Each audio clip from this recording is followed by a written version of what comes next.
खालायनो न'खराव सुनिनि लामा सोलिगासिनो। माब्ला जोबगोन बेफोर समा? आबारुनियाबो जेन थेनसो बासिबाय। एसेबां गिदिर एक्सिडेन्टआवबो जेबो जायासै गथ'आ। मायबा जानायमोनबा मा जागौमोन दे। मैयाथ' पुलिसा फैनानै बुंफैदोंमोन गाबोन आबाखौ टेस्ट खालायनो लाना थांनांगौ होननानै। एक्सिडेन्टआबो बेबायदि समावसो जादों। गिनायसो मोनबाय र' आं। सोरबा मायबासो खालायदोंमोन ना मायथाय? रावखौबो जेबो हमनो हायाथ'। सोरबा आंनि आबाखौ बा आंखौ मायबा खालायनो नाजानोबो हानाय। मानोना थैखौ टेस्ट खालायनायनि उनावथ' गासैखौबो मिन्थिजोबगोन ना। बेफोरनिखायनो बेफोरखौ खालायदोंसो ना मायथाय? एक्सिडेन्टखौबो बेबायदि साननानैसो खालायदों ना मायथाय? जेरावबो ओंखारथ'नो हाला। दिनैबो थाबनो दरजा बन्द' खालायनानै थानांगोन। गाबोनबो जेरावबो थाङा। आरो पुलिसफोरखौ सोरखौबा लिंहरनांगोन सिकिउरिटि गार्ड हिसाबै। बेबायदि थाङा आं। आरो माबा माबि खालायबावनो हानाय सुथुरफोरा। मा सानबाय थाखो आइ? दादे आं एक्सिडेन्टनि बाथ्राखौनो सानफ्लांबाय थादों र'। नै बेफोरखौबो सानबाय थायो नामा आइ? बेफोर गाज्रि खोथाफोरखौ सानबाय थानाङा। आबौआ बासिना फैबाय बेनो बेसेबा गिदिर बाथ्रा। बेनोथ' आं माबा सानबाय थादों एक्सिडेन्टखौ सोरबा खालायहोदोंसो ना मायथाय? थै सोर एक्सिडेन्ट खालायनो बेखौलाय? सोरबाफोर सुथुरफोरा बै डुप्लिकेटनि सोरबाफोर बेबायदिनो बिनि पार्टिनि मानसिफोरा। थारमाने आंखौसो होनो नाजादों नामा बियो? आइ नों माबा जोंफोरखौसो सानबाय थादों ना मायो? बक्सिखौजों आंजों? है नङा मानो साननो। नोंसोरखौलाय मानो बुंनो? आं बै सुथुरफोरखौसो बुंदों। जाय रादायनि डुप्लिकेट जानानै दङ बिसोरखौसो बुंदों आं। आंलाय माथो बिसोरबो नोंनि खोमायाव माबा बिस सोनानै होदोंना जोंखौबो साननो हानाय। बेबायदि साननाङा दादै, आं नोंसोरखौ सानाखै। आरो खालायाखैलै एक्सिडेन्ट बिसोर खालायाखै आंनिबा। माथो निउसआलाय बुंबाय दङ ड्राइभारालाय माथो लोंदोंसो मोननो। हे मा? स्कुल ड्राइभारा बेबायदि लोंलायदों? गोबां गाज्रि मानसि बियो, रिक्स गैयि मानसि। एफा गथ' माखासेखौ लानानै इमान बिनि रिक्सायाव थाङो। बिनि रिक्सायाव पेरेन्टसफोरा बे गथ'फोरखौ बेबायदि बासाव एंगारहरो। बे फिसा साला बे मोनजा रोङिया बेबायदिसो खालायदों बियो। स्कुलनि बास सालायनानैबो बियो स्कुल टाइमावबो बेबायदि लोङो। बेबायदि मानसिखौ जेलाव लांखानांगौ। बिराद गाज्रि मानसि थाखायो आइ। मालायनि खोथा सानखाया एसेबो। बेबायदि खालाय नामा? बिनि गोरोन्थिनि थाखाय बेसेबा मा जालांनो हागौमोन। रावबो जेबो जायैखायसो बेबायदि मानसिया गावनि एक्सिडेन्ट जाना थैनांगौ। मालायखौ बेबायदि एक्सिडेन्ट खालायग्रा। बेबायदि मानसिखौ साख्रियावनो लाखिनाङा। मानो लाखिथाय? अबाव थांगौ आलासिफोरालाय? देलायमोननाव थांदों। माथो संनो सानदों आलासिफोरनोलाय? मा जाहोनो दा? ना दाउखौनो बुथारनोसै न'निखौ मासे? जोंहानाव ओंखाम जालानो। मादैयाबो बुंफैदोंमोन बिजामादैखौ जाहैनो गावसानावनो। जाथोंसै दे। देलायमोननाव जागोननो। दे होमबालाय जाथों दे। आबौआलाय अबावथो? थांफादों बिसोरजोंनो। अबाव थानो बिलाय? बेनिफ्राय माबा खबर मोनदों? रादायखौ फन खालायनाय ना? रादायखौलाय माबोरै फन खालायनो? आंहाबो रादाय नङाहाय, सन्जिबखौ फन खालायाखै। खालायदों आयै। एबार आयै बे खेबसेयाव इसोरा अनोब्ला रादाया मोजाङैनो सफैसिगोन। माबोरै? पुलिसा एंगारबाय नामा? एंगारथ'वाखै, नाथाय एंगारगोन होननानै बुंदों माथो लालिया। लालिनि हौवाजों बे पुलिस अफिसारा लोगोनो। बेनिफ्राय सन्जिब मोना लोगो नांनानै बे हालामोननि बक्सिमोननि बाथ्राफोरखौ रेकर्डिं खालायदों होनदों। रेकर्डिं? मा बिलाय? माबायदि माने रेकर्ड आरो जों रायज्लायबाय थानायफोरखौ अबावबा सोना लानाय बेबायदि आरो। बेनिफ्राय उनाव आरो खोनासंफिननो हानाय मबाइलावबो थाखायो माथो। मिथियाहाय आं बेफोरखौ। बेनिफ्राय दा बेखौलाय माबायदिथो खालायगोन? खालायबाय होननानै बुंदों। बेखायनोथ' आं एसे गोसोखौ मोजां मोनबाय दं र'। सन्जिबा थांनानै बिसोरनि खुगानिफ्राय बाथ्राफोरखौ दिहुनजोब्बायना। दा मा बुंदोंमोन बेफोरखौ खोनाजोबसिगोन आरो पुलिसा। बेबायदिबो हालायो? हायोथ' र'। मोजाङै रादाया फैफिननो हाबानो जासिगोन।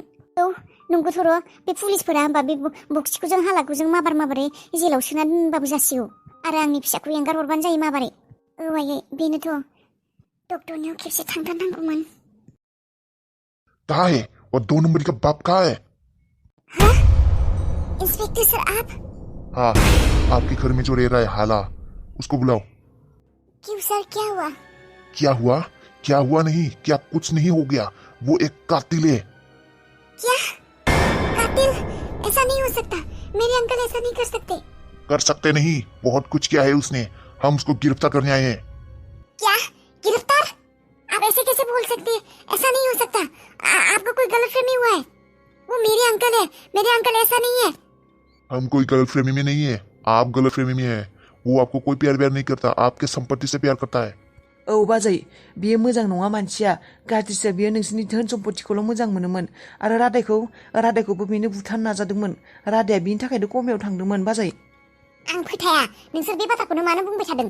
और उसी ने बरेली में बस एक्सीडेंट करवाया था आपके बच्चे की। क्या? लेकिन मैं कैसे मान लूं ये मेरे अंकल ने किया है? ऐसे कैसे हो सकता है? अंकल हमसे बहुत प्यार करते हैं और वो उस रोनी को अपने पोते के जैसा प्यार करते हैं। वो कैसे ऐसे कैसे एक्सटेंड करवा सकता है उसका? वो मेरे पापा जैसे हैं। आपको नहीं मालूम उन लोगों की वजह से ही मुझे आँख भी मिला है। मैं एक्सटेंड की वजह से अंधी हो गई थी। मेरे अंकल ने मेरे लिए आँखें दी है।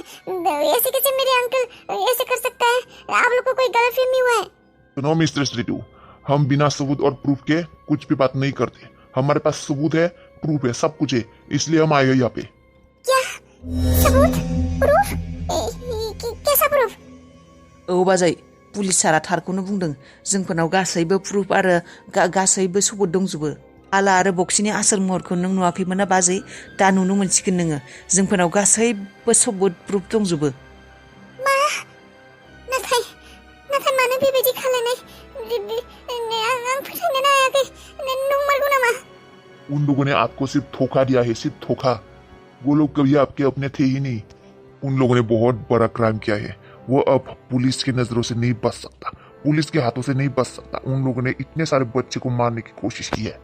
मुझे तो कुछ भी समझ में नहीं आ रहा है। आप क्या बोल रहे? क्या सच है क्या झूठ है? आपके पास सबूत है ना? कहाँ है सबूत? ये क्या है? दिखाओ मुझे। हाँ दिखाएंगे, दिखाने के लिए तो आए हैं, लेकिन पहले हमें हाला को पकड़ना पड़ेगा। हाला कहाँ है? वो अंकल वो ऊपर के कमरे में, उधर ऊपर में। मा बियो थारमान नामा? आं सिमां नुवाखैथ'। बेनो थार बाजै नोंखौ खोमसियाव लाखिनानै नोंसोरनि धोन सम्पतिखौ लुथिबाय थादोंमोन बिसोरो। नाथाय सन्जिब बिसोर मानो बेबायदि खालायनो? आंखौथ' एसेबां अनो मदद खालायोमोन। बाजै नोंबो बे मोनसे बाथ्राखौनो बुंबाय थायो मदद खालायनाय अननाय। मदद खालायनाया मा मदद खालायदों? नोंनि फैसादोंनो नोंनि न'आव थानानैनो मदद खालायदों। बिसोर गावसोरनि साननायफोरखौ नोंनि न'आवनो जाफुंबाय थानाय मोनदों, बेखायनो नोंखौ मदद खालायदों। बेयाव बेसे गिदिर बाथ्रा? बे जेबो गिदिर बाथ्रा नङाना। नाथाय सन्जिब हाला दादियाथ' आं हाला दादिखौ उन्दैनिफ्रायनो लोगो मोननाय, जोंहा पापानिसो लोगोमोन। बे मानो बेबायदि खालायनो? बाजै न'नि मानसियानो न'नि जानो हाया, न'खरजों सैलायबावा दिनै दानि जुगाव। आरो मालाय मानसियालाय माबाव? बिदा फंबायानो गावनि जानो हाया आरो लोगोआलाय मा? नाथाय आं दाबो फोथायनो मोनाखै। आं प्रुफखौ नुबासो। होनबा आरो मोनसे खोथा सन्जिब, बिसोर होनबा आंनो मेगनखौ मानो होफैदोंमोन? आंखौथ' खानिबो जाना दोननो हागौमोन बिसोरो, खानि जानानै लुथिजोबनो हागौमोन। मानो होफैनाय? नै बाजै नोंदि मेगननि बाथ्रा बुंबाय थादों, मेगन होदों। मेगनखौथ' ओरैनो होआखै, नों फैसा होनायखौसो मोन्दों। आरो बिसोरसो मिन्थिगौ मा अबेनिफ्राय मा मेनेज खालामनानै नोंनोबा मेगनखौ होफैदों। बेखौथ' जोंबो मिथिला, नोंबो मिथिला। नोंहा मेगन मोन्दों, बिहा फैसा मोन्दों, बेयावलाय मा गिदिर खोथा जाखो? नाथाय मानसिया बेबायदि खालायनो हायो?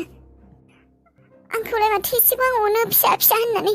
बे होनबा आंनि फिसाखौनो, आंनि हौवाखौनो बुथारनो नाजादोंमोन। बाजै नों दा बारा सानबाय थानांला। र' सारा फैथो, नोंनो गासैखौबो देखायजोबगोन। गाज्रि मानसिया गाज्रिखा, अन्थाइ बिखा मानसिया अन्थाइ बिखाखा, रावनिबो अननायाव गिलिया।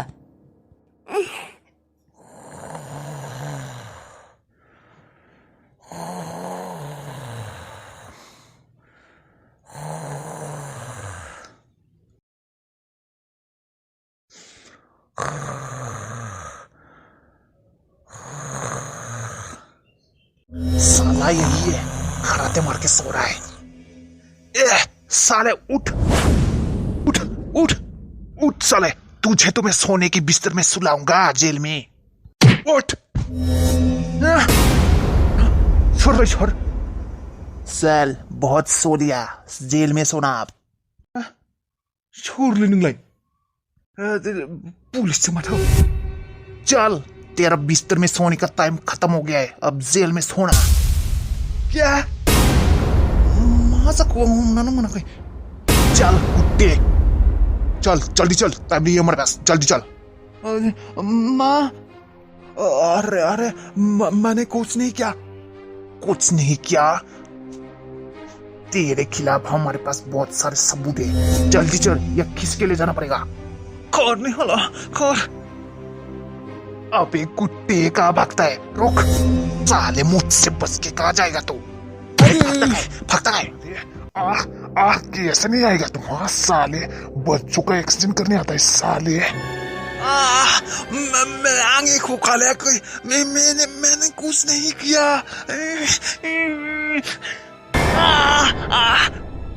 तुझे मैं खिसके ले जाऊंगा। मैं बोल सकता था हवलदार को लेने के लिए, लेकिन मैं तुझे खिसके लेके जाना चाहती हूँ साले। बच्चों को मारेगा, बच्चों को मारेगा तुझे तो मैं खुद गोली मार दूंगा। बचाओ, मैंने कुछ नहीं किया, बचाओ। साले साजिश करता है, बच्चों को मारेगा साले, बच्चों को मारेगा। अरे पुलिस सर, मैंने कुछ नहीं किया, मैंने कुछ नहीं किया। हाले कुत्ते, कुछ नहीं किया। तेरे खिलाफ बहुत सारे सबूत है हम लोग के पास, समझा? तुम दूसरों के साथ खेल खेल सकते हो, लेकिन मेरे साथ नहीं, मेरे साथ नहीं।